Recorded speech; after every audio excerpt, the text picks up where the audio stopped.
Hello and welcome back to You and I for the Kenai. We're back in the apartment today, recording another recovery story. We're super excited to have Kaitie with us today. Kaitie, how's it going? It's going good. Thanks for having me. Of course. We're glad to have you over. So we'll just kind of get rolling right into it here, I suppose. So actually, how long have you been in recovery? Let's start with that. A little over 3 years. Awesome. So a little over 3 years. So take us back to a little over 3 years and like a month before that ago, and kind of tell us about either the time leading up, however far back you feel is necessary, leading up to recovery or getting into recovery, and kind of what spurred your decision to get into recovery. Well, when I think about that time, I actually struggle with some emotions because it was hard on me and hard on the people around me. Mm-hmm. I will say, though, that wasn't my first attempt at recovery, and it was probably my 20th or 25th attempt, but it's funny, every time you relapse, you kind of fall further each time. Right. So this was definitely the, lowest, rockiest bottom I'd ever hit, to the point where I was actually shooting up in front of my mother instead of trying to hide that I did it. And you cannot ever go back from that. Right. It's really, really hard. It's hard to deal with guilt. It's hard to deal with your own emotions all the time. And it's also hard to quit from that because you generally, like I did, have a pretty high tolerance at that point. So the thing that always really kept me from getting clean was withdrawal. And there was this light at the end of the tunnel because we finally were going to have a detox facility here. And that was really exciting. And so I had gotten the ball rolling and was sort of waiting for a bed. And in the interim, I'd been sent to a doctor locally here that was going to prescribe me some medications to help me get through that point.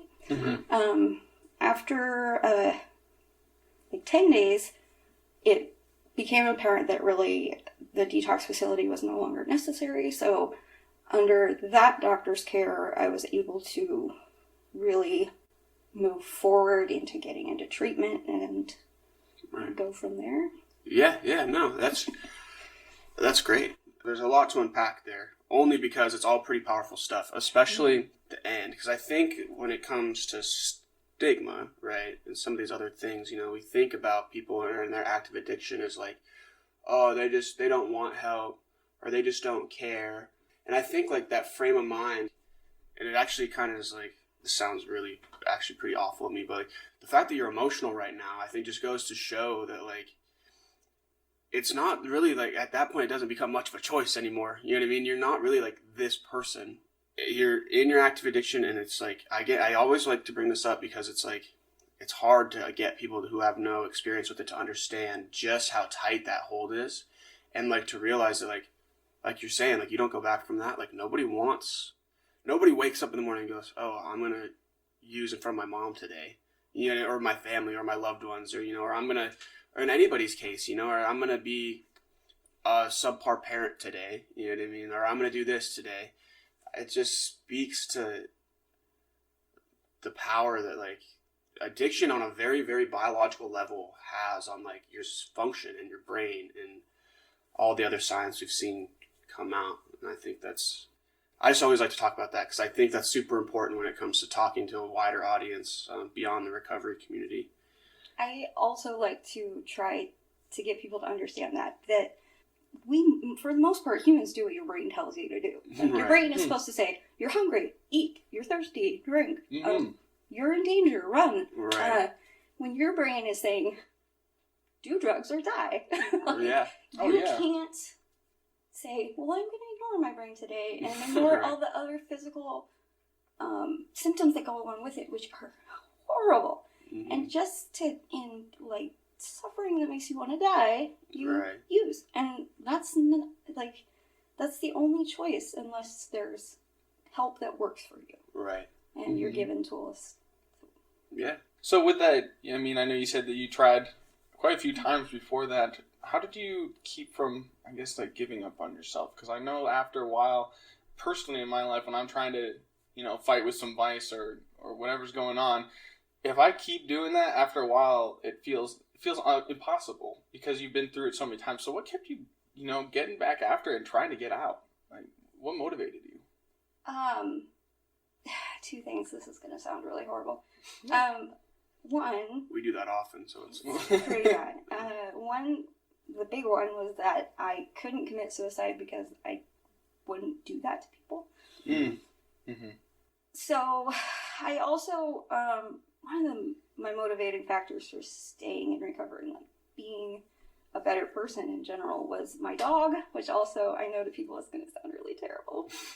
But he was whatever it takes. He was my guy. He was my rock, and he was getting old, and I knew that I was headed for hard times with that, just because dogs we all know is the nature of things. But I knew that I may not survive if I lost him while I was in active addiction. So that was my And that kind of leads into, it's kind of the ultimate rock and hard place. If you feel like in order to not kill yourself, you have to do drugs. And that's, I can't imagine how painful that is to feel so trapped. Where were you? I know you tried to get recovery, but where'd you go from that mindset of it's either this or that? Like, what kind of opened your perspective to see that there were other options? So honestly, someone else. That's usually what yeah. it is, right? So as I said, I was seeing this like horizon of being able to get into a detox facility and then hopefully getting into long-term treatment from there. What I ended up with was a medical provider like hounding me and saying, we can help you. We can help you. We can help you. And finally I was like, okay, well maybe they can help me. And it's hard because as I said, I've been in recovery for probably 4 times where it was longer than just a couple days. And what always happened was I went back out because I wasn't managing pain. It's what led me to addiction in the first place. And Are you talking physical pain or yes, emotional physical pain? Okay. Yeah. So I have some just birth defects, basically, that cause pain. I've had them since I was a kid. I've had pain since I was a kid. As I got older, just needed more and struggled with doctors and ended up on the street eventually because pills weren't helping anymore, or too expensive, or whatever. So what the deal was that I learned was that I couldn't just cold turkey withdraw. Like, I just couldn't do it. And it's dangerous. It's so dangerous. I'd say there's few people who can. Yeah. I'd say that is there. Like, it's literally like you can die. I'm pretty sure. I'm like 99% sure, actually. If you... I know people who have died in prison. Yeah. Relapsing, or withdrawing. So, I mean, it's pretty realistic more, fear. Yeah, it happens more than we think, too, I would imagine. But, sorry, continue. No, truly. It probably does happen more than we think. The issue there was that there is this additional stigma attached by the recovery community, which I don't think a lot of people know about, that for those who do recover without medically assisted treatment, or without Vivitrol, or without Suboxone, or without Antabuse, or whatever. Right, Subuclay, whatever you want. The ones that do have an issue with those that use medically assisted treatment. So trying to fit into the parameters of a 12-step program here while also being on MAT was really hard, because either you had to lie and just not ever get the full experience of like opening up at a 12-step program. Yeah, that has to create some sort of dichotomy too. Like, I have to lie to get better, but I also want to like open up and get better. Yeah, dude, that's like one of those moral dilemmas. It's like the train scenario. It does. Either you aren't really fully trusting these people, or they're not fully trusting you, depending on how much you divulge. And early on, I learned that because early on I tried methadone, and I was actually fairly successful on that, considering I didn't actually go into any treatment programs, which was the key in the end. Right. But how long ago did you start methadone? So the first time I was 20, right, and I was on it for 6 years. Yeah, and I think, and it's easy to, like, you know, hindsight's 20/20, so it's easy to look back and be like, man, there's so many problems at least around methadone, or there's so many problems around all these other MATs. You know what I mean? The Suboxone films and all, like. But I think, like, for the most part at the time, like, kind of was like the best of what was available. Like, if there would have been like other things available that were better, people would have been using other things that were better, like we're using now. You know what I mean? Like, and MIT does carry this stigma, but I mean, Eric brings this up a lot too when he was with us. Like, from a research perspective, it just works. Like, it's like that's like the bottom line, man. Is like, regardless of like subjective opinion, objectively, like, they see better outcomes for the most part, or just as good, if not better outcomes. So, like, and kind of like we're talking about, like, if it works, like, why not? You know what I mean? To, like, just to fit some box of, like, what recovery should look like to somebody else. Like, I don't know. It seems pretty exclusive to me, but... It does, and honestly, 12-step programs only work for about 10% of people who are in recovery. So, really, all humans don't... Nothing is one size fits all. So, no one should ever have to fit into one box for recovery. No one should ever think that that rule is going to apply for recovery if it doesn't apply for anything else. Right. But if more people are getting into recovery, more people are attaining long-term success, like, why is it off limits? Why should it ever be off limits? Yeah. The problem with methadone for me was that there wasn't the doctor prescribing it wasn't also saying, are you getting treatment? Well, because they couldn't. Right. They were prescribing it for pain. They weren't allowed to prescribe it for substance use disorder outside of a methadone clinic. Right. Like, when you come every day. And, like, so I wasn't getting that additional, like, you need to be in treatment, you need to be working a program, you need to, you know, let me check your pills every week, and meet with a counselor and show me your progress, because if that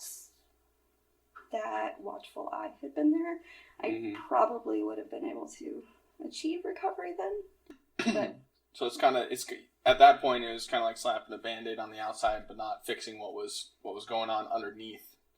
It kind of worked for the time, but there were deeper things that you could sort out through recovery, but not necessarily in that kind of environment. Yeah, I would say that all recovery programs really have one big common denominator, and that's working on trauma. Right. Yeah. And so that is something that no matter what it is and how another person might see it, it's still trauma. Everyone has it. It's honestly, probably every person over the age of 16 has it, but definitely pretty universal. Definitely every addict has it. So I'm really curious. Go ahead. While I think of this question. Jeez, Confusosaurus Rex over there, bro. Just kidding. Now you're making me forget my question. No, I'm just kidding. I know mine. I got it right here in the hip. No, I got it. Yeah. So I know you said you dealt with a lot of pain, and that was kind of the sticking point. That's something that I haven't heard before as far as the recovery stories we've done, so it makes me really curious on how did they approach that in finding ways to deal with physical pain? Or, I mean, and I know emotional pain is kind of similar, but I'm sure there's still some differences, you know, on what does that look like for you in dealing with that? So, just to be clear, there's definitely some mental health issues for me as well, but what I believe led me into the active use that I was in was physical pain. what that looked like for me is I needed to still be on a pain management program, whether, no matter how that was going to look. So the first year was mostly just making sure that I was staying out of withdrawal, staying out of active use, and I ended up just going for outpatient, and that was pretty successful, but I also had a lot of other balls in the air. I was doing a program, which was like the pilot program for Ionia's wellness and peer recovery support, and I was also in some behavioral health treatment, which included counseling and group sessions and psychiatric care. Right. So that was about the first year, and towards the end of the first year, I got into a physical therapist, which honestly, that was a huge step for me. I was in physical therapy for almost 2 years, and the amount of pain that actually subsided just from getting my body moving more and strengthening and flexibility was really helpful. Mm-hmm. And it meant that I didn't, thank you. It meant I didn't need as much. Mm-hmm. So I'm actually still working on, I do need a couple surgeries, which hopefully should eliminate some additional pain, but really I'm not going to be pain-free ever. Right. But that, I would say 60% improvement is so much better than the 100%. Yeah. So that's a big chunk, dude. That kind of goes to show you just never know what people are going through. I mean, like, the person that you're talking to might be in pain constantly, and you just don't know. And so... Yeah, and I think, like, from an outside perspective, and I think I don't have any, like, first-hand experience with chronic pain, so it's kind of hard for me to say this too, but from what I've read about chronic pain is that it's, for someone like me, it's incredibly hard to understand, because, like, for us, pain is something that's fairly fleeting. You know what I mean? Like, at most, even with, like, something like an ACL surgery, which is, like, one of the most devastating, like, injuries, like single-time injuries you can do to your body, that's located in one area, that's 9 months of your life, usually. And that's it. Yeah, then you're done. It's not every day for 25, 30, 45, 50 years. You know what I mean? So I think, like, in the way that affects your mood, like you're talking about, and the way that affects your general disposition towards the world, like, honestly, I just had a guy in my apartment, dude, walk out, and he sounds pissed. He's like screaming, so I'm, like, looking around, like, wondering how, like, what's going on, like, if we can help him. And all the next thing you hear is, my back. You know, it's just, like, the way your physical body feels, like, ultimately affects the way you react emotionally to a lot of things. Yeah. And the way you kind of just address the world in general. And I think, like, especially if your pain's, like, limits your mobility, that's, like, a little bit depressing. It's definitely more on the plate to deal with. Appropriate that is to say, but no, it's accurate. In fact, when I first started off before the physical therapy, I had a severe limp. So everywhere you go, people are like, "What is this young person? Right. What is this young person doing? Like, walking like that?" And they're always just, they stare and they're like, "What is wrong with this person?" And yeah, I'm not exactly always fun to be around, but I do cry. Yeah. Don't we all? It's a grumpy thing. Right. Yeah, chronic pain is hard. It's a misunderstood thing, and honestly, I blame doctors for just prescribing narcotics without even really understanding that they had such a heavy consequence on my life, or on the lives of lots of people. Yeah. Because while there's definitely a place for narcotics in the world, like, no one should ever be on them for more than, like, a month at most. Right. And I know that doctors are getting there now, but they didn't before, and you never know if the person you're prescribing them to is just gonna have something with their brain or something with their body or genetics or whatever it is Yeah. that makes us addicts. Right. That was like a monumental thing in my own experience with recovery, is like when I simplified, like, especially with when it comes like in terms of alcohol, like simplified like that idea of like, because it's always like, and especially the way I grew up, I guess, but I think for a lot of people around here, because they probably grew up in a similar manner, it's like, I can't do this. Mm-hmm. Like, and it's something it gets into like a little more, I put it into a little weirder of a box, right? Like your mind versus like your brain, so like, it's because of my mind and because of me outside of my physical body that I can't control this. You know what I mean? Like, I'm the problem. But then, like you said, like that biological drive, you know what I mean?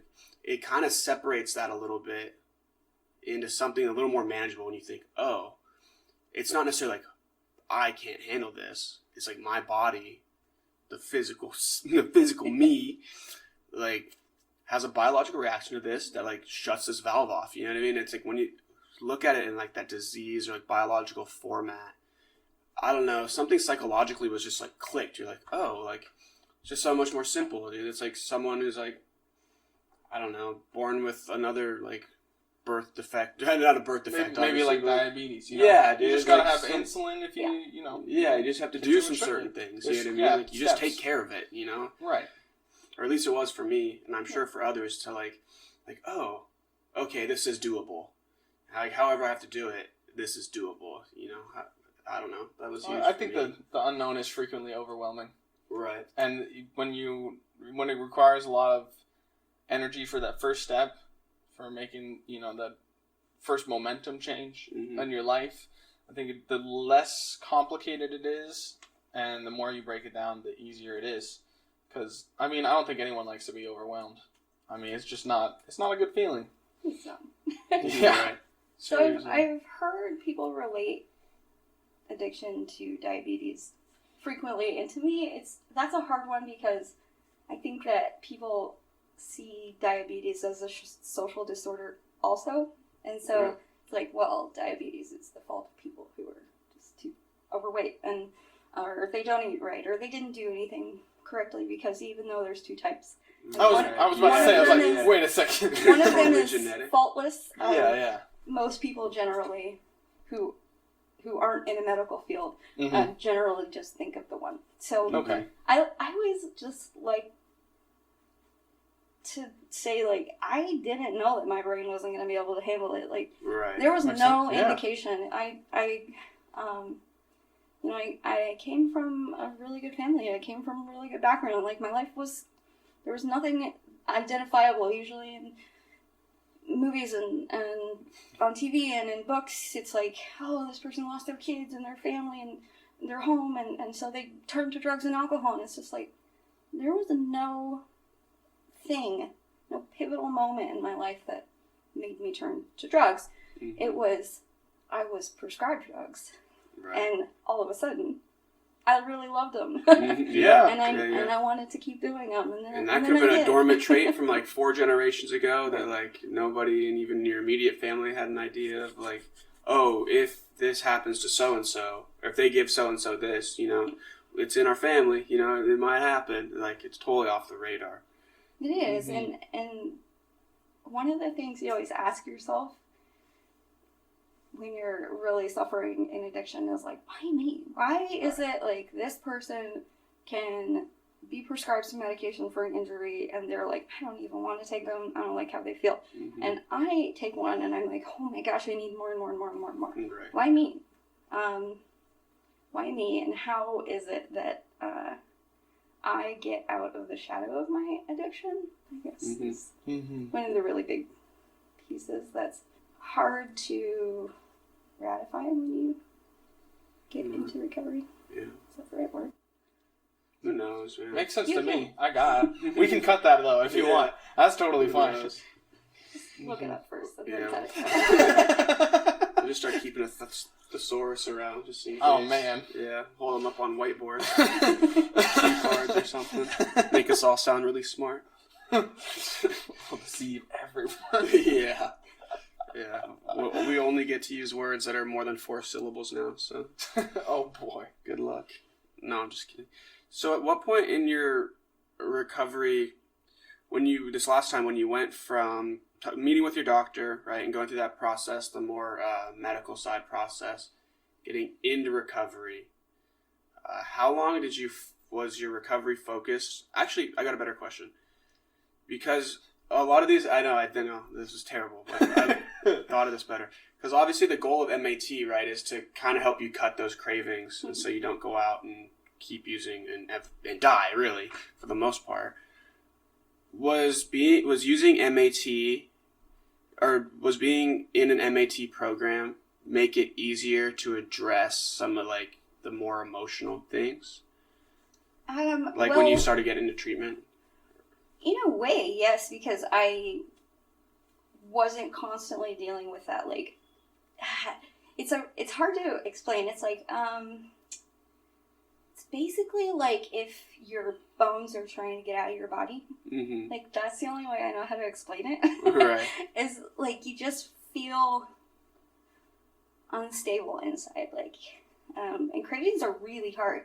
And it is one of the things that you work on in recovery is triggers and cravings. And it didn't mean that I didn't have desires to go back out. Mm-hmm. But I wasn't dealing with that, like, physical need to do it. Right, yeah. And then, yeah, so MET was actually incredibly helpful in helping me work through what was actually triggering me, what I was actually feeling, where the real trauma was, where the real emotional upsets were. Mm-hmm. Because when you're in withdrawal, and even for the first, like, 6 months after, you're kind of a mess. And even on medically assisted treatment, I was still not, like, producing enough serotonin and norepinephrine, so I did still need some psychiatric medication for that, right. And probably always will, from what it sounds like. But just, yeah, being able to work through emotions without that nagging thing in the back of your head, that's just like, this is too hard. Go get better, and then deal with it. Right, and that's an interesting point to bring up. Is, like, again, going back to the medical example I used earlier. Earlier, you were kind of like putting the Band-Aid on the wound and not treating the thing, not treating the actual disease. But then later on, if you don't have that Band-Aid and you're trying to treat a disease and someone's bleeding, and, you know, that's pretty distracting when you're trying to figure out what exactly is going on. But then so you kind of getting both into one cohesive program, I think is pretty good, because you got trauma to deal with it. I mean, I'm sure everyone has in their life. Mm-hmm. You have maybe you got to learn some coping mechanisms, because I mean, that's a lot of people everyone needs to learn coping mechanisms, honestly. Good coping mechanisms. Yes, I think we all learn coping mechanisms. I just think some aren't very good. It's very true. But in the sense of medically assisted treatment, to kind of let you focus on the bigger issues that you can kind of work through without being bombarded by that kind of like overstimulation of your senses, in a sense. Yeah, it eliminates the need to go back out in your brain. And like we were talking about that earlier, your brain is telling you what to do all the time. So your brain is always saying, well, like, this is too hard. This doesn't feel good. You're nauseous because you have the flu, so go get some drugs. So, or you stub your toe, get some drugs. You're sad, go get some drugs. It's basically, they over the course of years, like, dope becomes your coping mechanism for everything. And so, trying to figure out how you can actually approach these things in a healthy manner and effectively, and what doesn't work, because there's lots of things that don't work that work for other people, or new things come up, which I'm actually always finding, and so I'm constantly in counseling because I have new things new issues that arise. Like, getting a job for the first time in 10 years. And like, how do I cope with managing my time? And how do I not freak out on people? Because usually you're all alone when you're an addict and when you're using, and you don't really have to be friends with people. Right. So it's like part of the general consensus that we're all going to be pretty awful to each other, but as long as we stay high, we're chill. It's fine. It's true. I was really friendly on meth, always. None of the other drugs really did that, but meth did. Right. Was that also something that you kind of had to work through? That, like, I mean, I'm sure, you know, having to stay away from your current friend group was difficult, even though you said you're kind of alone in that situation. But I guess in my mind, if I had something that when I had it made everyone like me more, it'd be very hard from a social perspective for me to put that away. Yeah, exactly. Yeah. It's just like, and then kind of also maybe, I don't know if this is anything that you went through, but like maybe even having some kind of identity crisis of like, who am I? Am I even worth hanging around when I'm not this kind of person and that's not even me? I don't know. Is that something that you ever felt? The answer is no, first of all. No, okay. I'm kidding. Never. No, so as far as losing, you do lose this social group. That, I'm not necessarily a really social person, but humans just sort of need it, and it just for even just venting your own problems. Like you can't do that to a dog. I learned. I've tried, but rabbit either. You don't listen too good.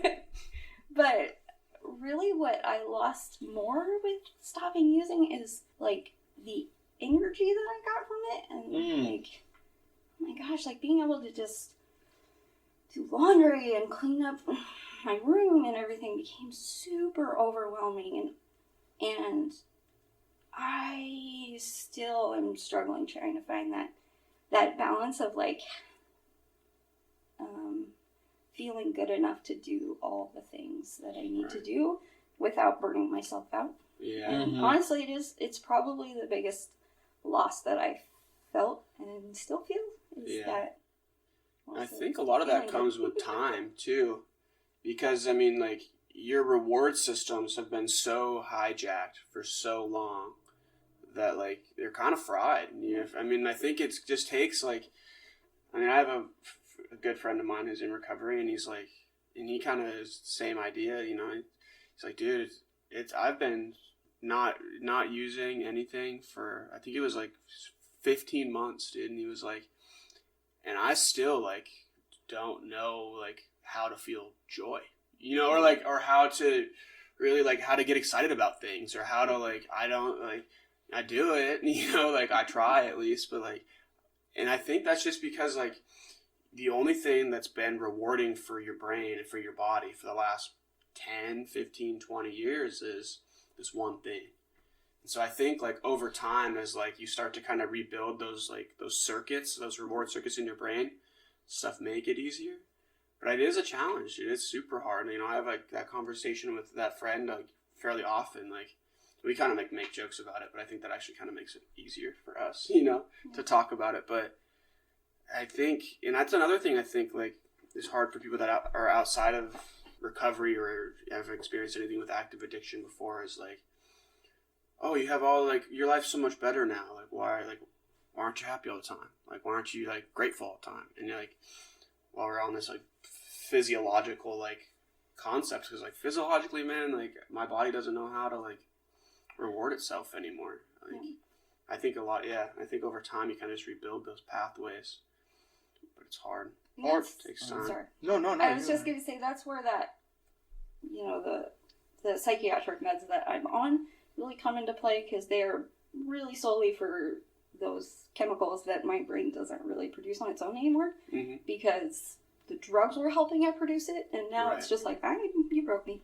Yeah. So, and that could have been something that you needed before. It's very possible. That's something that people already struggle with who aren't in addiction, and so maybe you have this one thing going on, and then you have, you know, the your drug of choice is filling that need, but it was always a need, maybe. Like it's hard to say. Definitely. But I mean, I'm sure it doesn't help, you know, after filling that reward, like you were saying, Aaron, with the one kind of reward. But yeah, that's a tough one. That's just tough to deal with motivation and. As far as an identity crisis, Mm-hmm. it did take a pretty decent amount of time to go from like addiction is your whole life, which honestly this is my side note, sorry, Yeah, but it's one of the things that I think the outside world doesn't understand and doesn't really have patience for, is that in order for most people to really recover, they need a good couple of years of just recovery. Like, don't try to throw in work and life and all these other things. Like, don't try to get your kids back right now. Don't try to get a job and work full time and do all this other stuff. Don't try to go to school.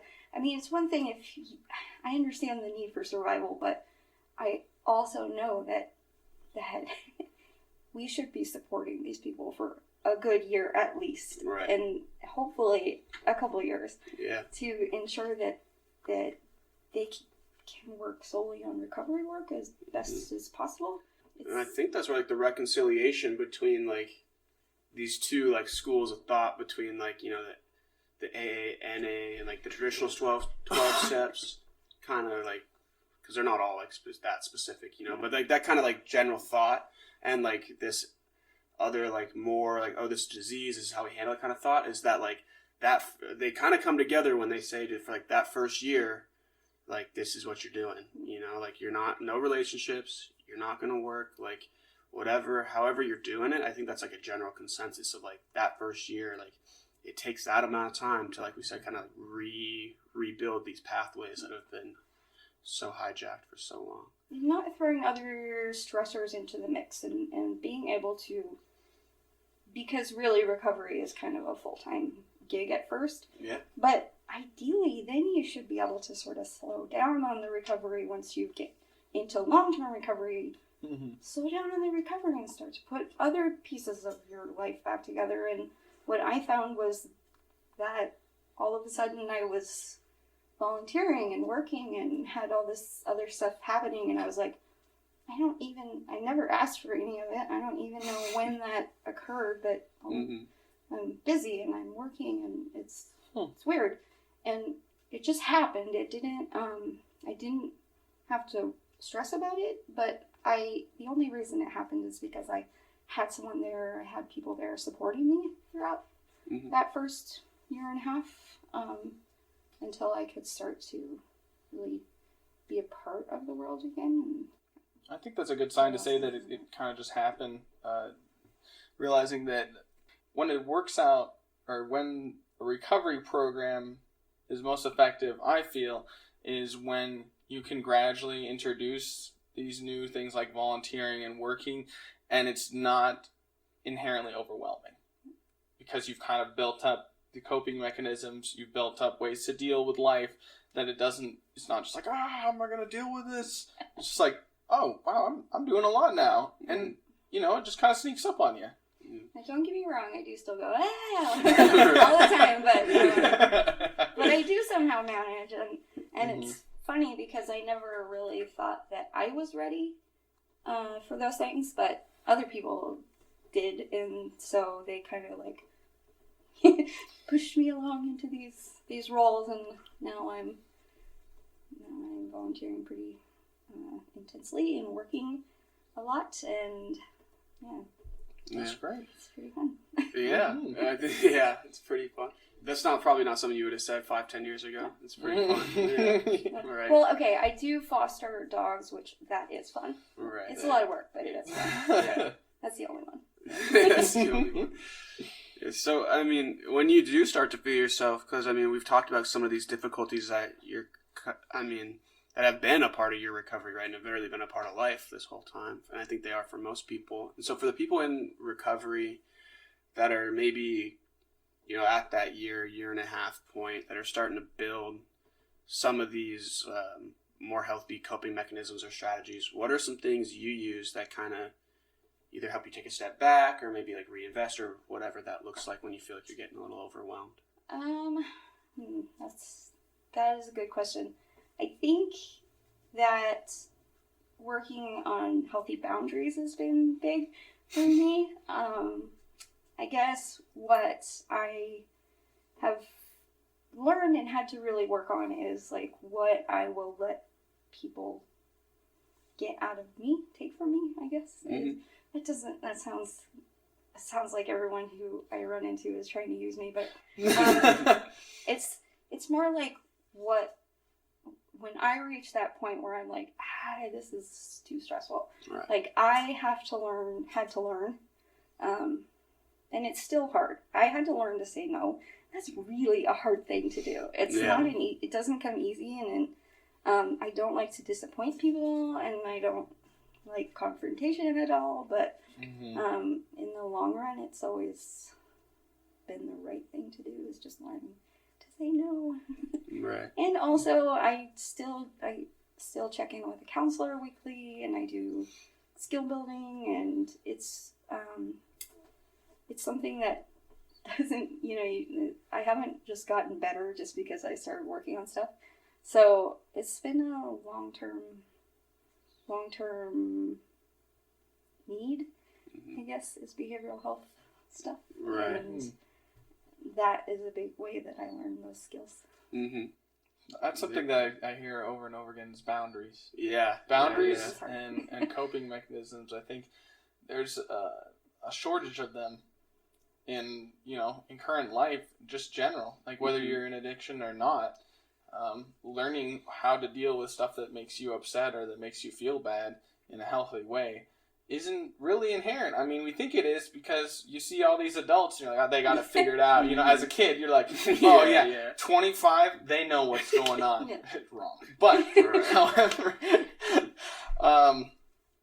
learning to set those boundaries and learning to have those mechanisms in place, I think we could all kind of use more of those. But what was your journey like? How did you go from being kind of yes all the time to putting your foot down and saying no? My gosh, it was not hard, or it was not easy, sorry. Mm-hmm. There was a lot of yelling. I mean, no one. Right. Like, just a lot of yelling.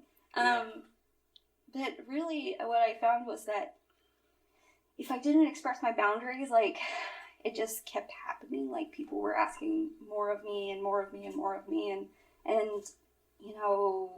let's say someone's trying to get a hold of you at 1 a.m. because they're up and I'm answering. The next time they get a hold of me, it's at 1 a.m. again. Right. I just, learning how to turn your phone off is weird, but it's something that I was like, well, I'm getting to the point where I don't want to do it anymore. So if I really want to keep working or keep volunteering or anything, like, I've definitely been on the verge of getting burnout a few times, and I just had to learn, like, I'm either going to burn out or I need to set these boundaries. You kind of limit yourself. It's tough. It's hard. I'm still working on it. Again, I'm still working on it. I haven't gotten there fully, but I also have a pretty good support system that is willing to be there and listen to me and help me vent, and also offer possibly some good advice. Right. And you find that support group in recovery, or has that always been kind of around? So that is mostly family, but I have encountered some people who have been really supportive that were just like that I just randomly encountered, I guess. Mm-hmm. So, yeah, it's in truth, as we talked about earlier with the stigma of MIT and recovery groups, I haven't gotten a lot of recovery support, but I also didn't go seeking it as readily. Okay. Mm-hmm. So, I am, however, working on I got my facilitator training for Smart Recovery, and I'm hoping that a Smart Recovery group can happen in the area, because that is really medically assisted treatment friendly. And okay. Yeah, what is Smart Recovery? I don't know if I've heard about that. So it's REBT based, which is Rational Emotive Behavioral Therapy. Mm-hmm. So Smart Recovery is cognitive therapy based, and you work through these tools. They have a 4-point program that really you start with pre-planning, early stages, mid stages, maintenance stages, and then you're done. And it's a beautiful thing. Like you can always come back for things that pop up, and it really covers all behavioral, addictive behaviors. Sorry. Right. Okay. Yeah. Really. So is that going to be specifically for rehabilitation, or is that like how would people who are looking to get into a SMART program, maybe when it comes up, how would they find out more about it? Or So at the time we will be so when I say we, it's through Kenai Peninsula Reentry Coalition. We would be advertising for it and have flyers, but you could definitely get in touch through the Reentry Coalition if you wanted to. And that, again, it covers all addictive behaviors, so like sex addiction, drug addiction, alcohol, the whole works, eating, which is I'm currently struggling with, so I kind of need it myself. It's one of the things, those replacement behaviors are actually become their own addictions after a while. I don't think people really think about that when they... That's got to sneak up on you. Yeah. You're just like, I just got rid of this one, and now here we are. Well, Yeah. It does. Especially during these times. Yeah. You know, with everyone's extra stressed out, so it's good to be aware of these resources that are available. Yeah. Sorry, go ahead. No, I was just going to say we haven't really settled on a location yet. But definitely we would be observing social distancing protocols and everything. So Right. I love how this recovery story in particular, how you're really catering to the fact that individuals need kind of individual programs. It's not really a one size fits all sometimes. Maybe you got to go around recovery in a way that's different from what's considered traditional recovery. But if you find something that works for you, or if you can get resources and help from people who can help you find out what works for you, then that can really help in sticking with it. You know, so it can, and just understanding that so the key piece of successful recovery, anyone will tell you this, is support. And finding support can often be really hard to do, but what I found was support in places that I didn't expect. So it can happen anywhere, and just getting out there and working a program that seems right for you. Yeah. So when you got into treatment, did you do outpatient with your MAT as well? I did. So where'd you do outpatient at? Aquila. At Aquila? Yeah. Oh, cool. We just did an interview with Veronica from ASAP, I guess. So not Aquila, but they're associated. Yeah. That's what that reminded me of. Anyway, so what was that program like? I don't know if we've ever interviewed anyone that's went to the Aquila program. So it was... I really liked it, actually. I will say that initially, so there was Charlie Simmons, which I'm sure everybody we have in an the recovery with, community knows. Yeah. We've interviewed Charlie. Oh, okay. Yeah. So, yeah. He is an incredibly easygoing guy, and he incorporates a lot of mindfulness tools into recovery, which is something that I was desperately looking for. But then there was this old timer as the actual group counselor, and we did 4 days a week of 2.5-hour sessions, and the group counselor was. And I kind of batted heads initially, but ultimately I'm grateful, very grateful that he was hard on me, because it made me really work the program and really identify the pieces that I was trying to hide. So we went through an MRT program. For those that don't know, it's moral recognition therapy, which is a word they made up, I guess. Or something. Yeah. But I'm serious. Yeah. Recognition is the word they made up. But it's, Okay. at the time I was like, what is this old school thing? Again, you kind of go into treatment with a different attitude than you come out of it. Yeah. But Probably designed that way, I would imagine. Yeah. But I was like, what is this old thing? I'm not going to learn anything from this, and it's just a booklet. But ultimately, it was. I think MRT is a good way to go. I don't really know if other outpatient therapies do it, but it was really helpful.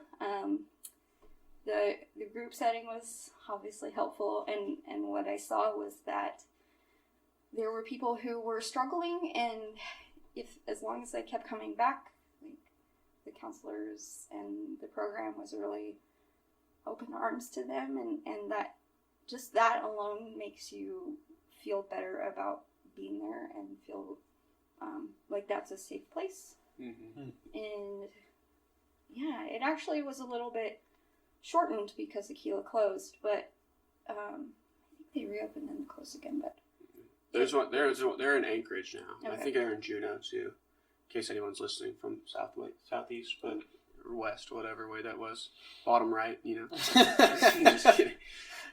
So how did you get into Aquila? I guess.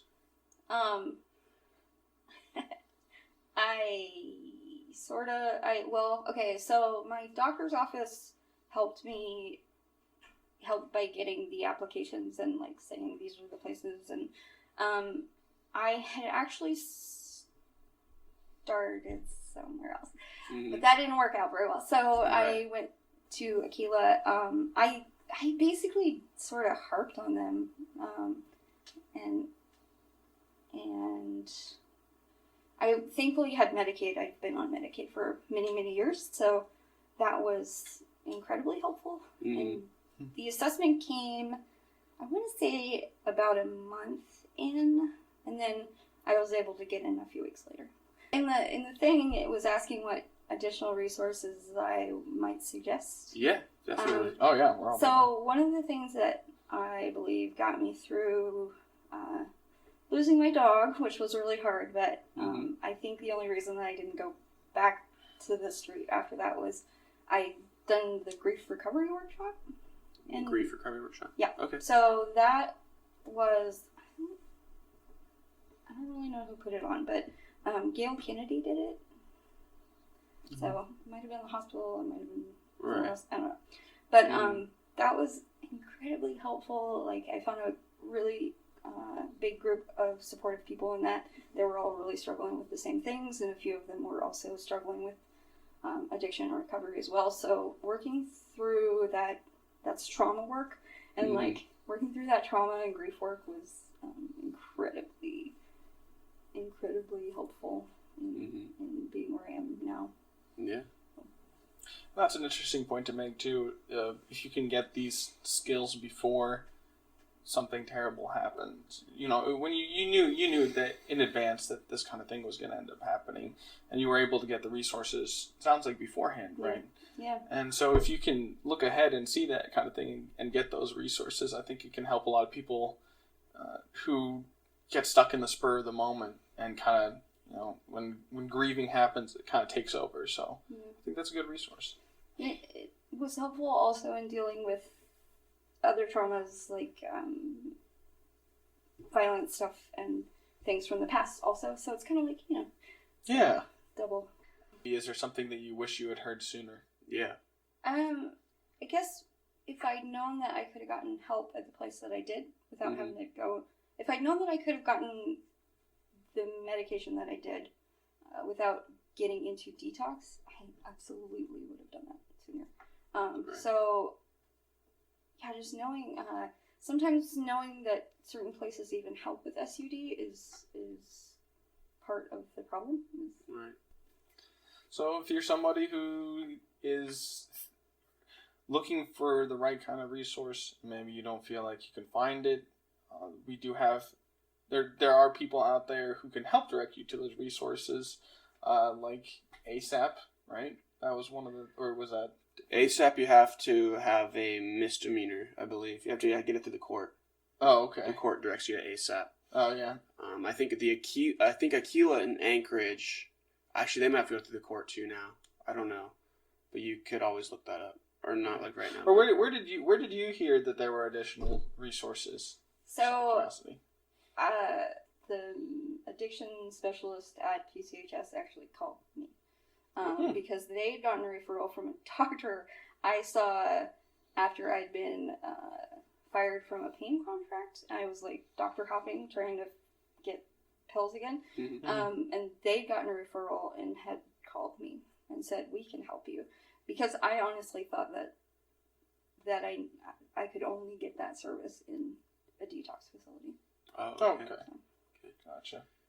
Yeah, so if you're listening now and you're wanting to get into recovery, you feel like that's something that's for you, but want to explore all your options, whether it's a traditional or non-traditional. I don't even know if those are good words, but regardless,